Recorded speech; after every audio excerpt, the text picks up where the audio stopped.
तो आइए अगले प्रश्न की चर्चा करें। अधोलिखितानि वाक्यानि कः कम प्रति कथयति। अधोलिखित वाक्यानि, नीचे कहे हुए वाक्य कौन किससे कह रहा है। कम प्रति मतलब किससे। पहला, सव्यवधानम न चारित्र्य लोपाय, मतलब कि थोड़ा सा व्यवधान होना, थोड़े से व्यवधान हो जाने से, थोड़ा सा दोष हो जाने से चरित्र लुप्त नहीं हो जाता है, चरित्र पर दोष नहीं लग जाता है। यह किसने कहा? राम ने। किससे कहा? दोनों बच्चों से, कुश लव से। ठीक है, ये उस समय की घटना है जब लव कुश ने कहा कि यदि आप हमें सिंहासन पर बिठाएंगे तो एक राजा के रूप में जो आपका कर्तव्य है उस कर्तव्य पे कुछ हानि हो सकती है। तो राम ने कहा कि इस प्रकार का यदि कोई कार्य कर ले तो इसका तात्पर्य नहीं है कि चरित्र पर ही दोष लग जाए।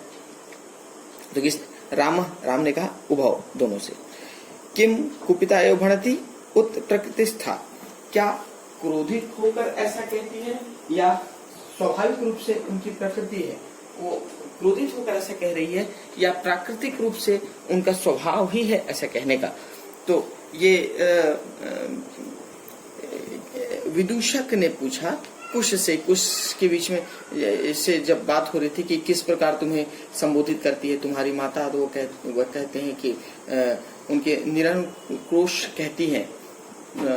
तो वह पूछते हैं कि वो क्रोधित जब होती हैं तभी ऐसा कहती हैं या फिर स्वाभाविक रूप से हमेशा तुम्हें ऐसा करके पुकारती हैं। ठीक है, तो विदूषक कुशम, कुश से कहा जानाम्य हम तस्य नाम देवम, जानता हूं मैं उनका नाम। तो ये जब राम ने पूछा कि तुम्हारे पिता का क्या नाम है, क्या तुम जानते हो, तब लव ने तो मना करते हैं, लेकिन कुश ने कहा कि मैं उनका नाम जानता हूँ। ठीक है, ये अलग बात है कि बाद में उन्होंने उनका नाम बताया नहीं। तो एक किसने कहा? कुश ने। किससे? राम से। कुशा रामम तस्या द्वे नामानि, उनके दो नाम हैं।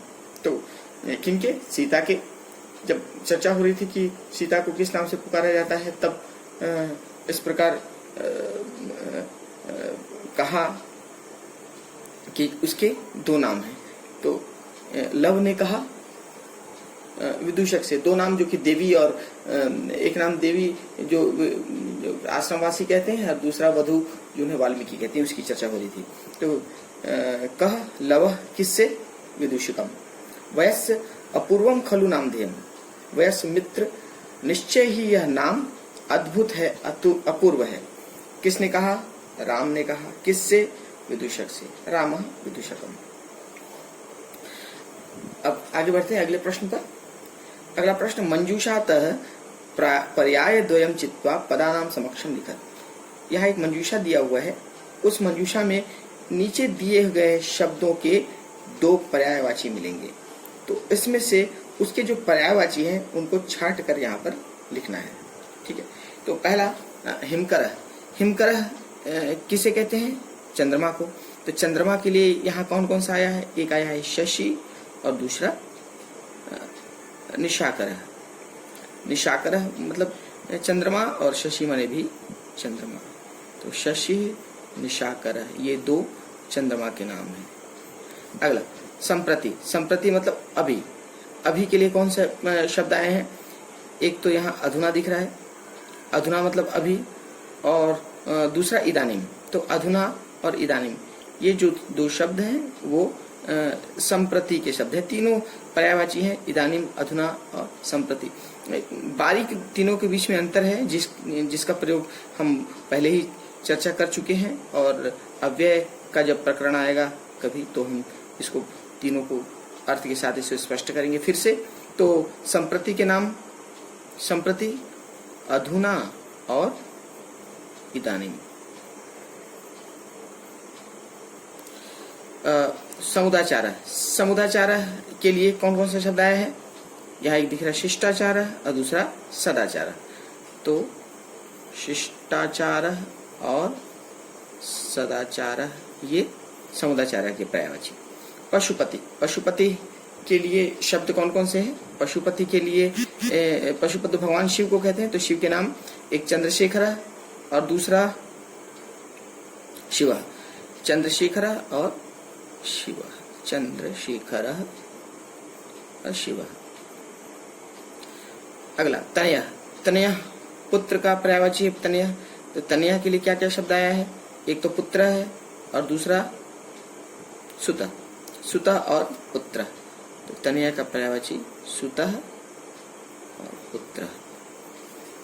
शस्त्र दीधिति, ये कई बार इसकी चर्चा हो चुकी है इस पाठ में, आप सबको मालूम है, ये सूर्य के नाम है। तो सूर्य के पर्यायवाची क्या क्या आया है? एक सूर्य है और दूसरा भानु। तो सूर्य और भानु ये सूर्य के पर्यायवाची शब्द हैं। अब आगे बढ़ते हैं।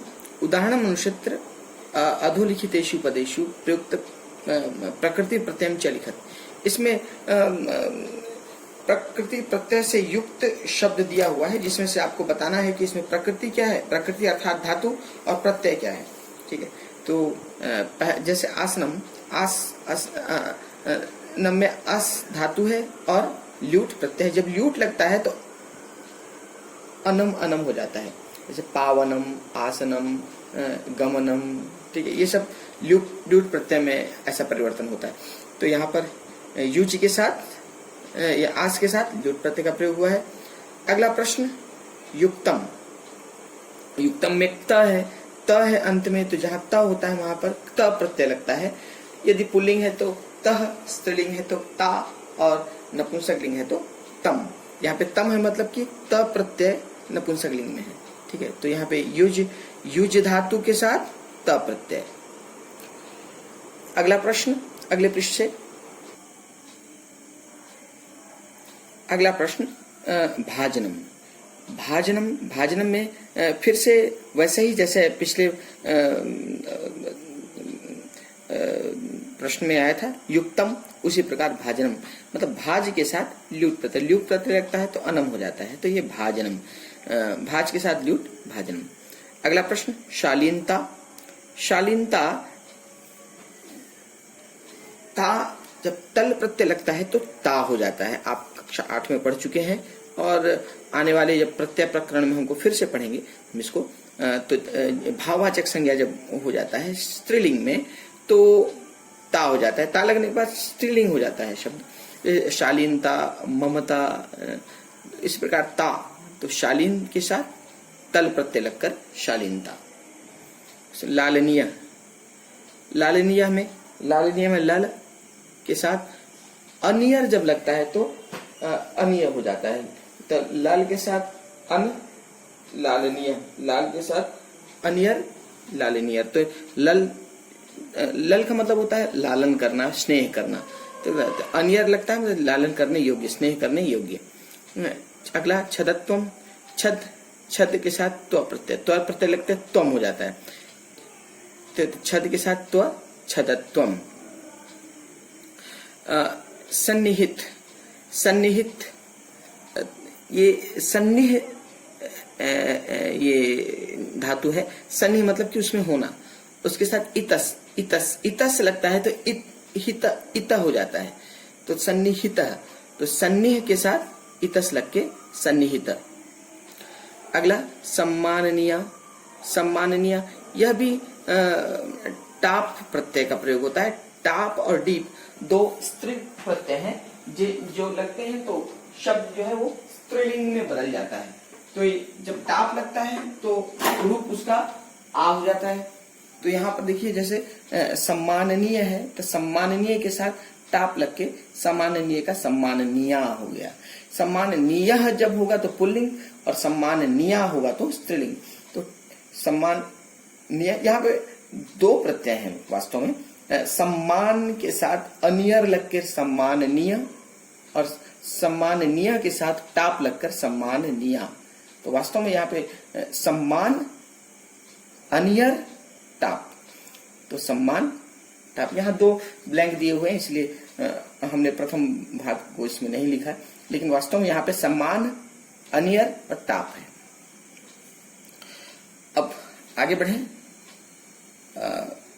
अगले वीडियो में हम आगे के 3 प्रश्नों को करेंगे। धन्यवाद।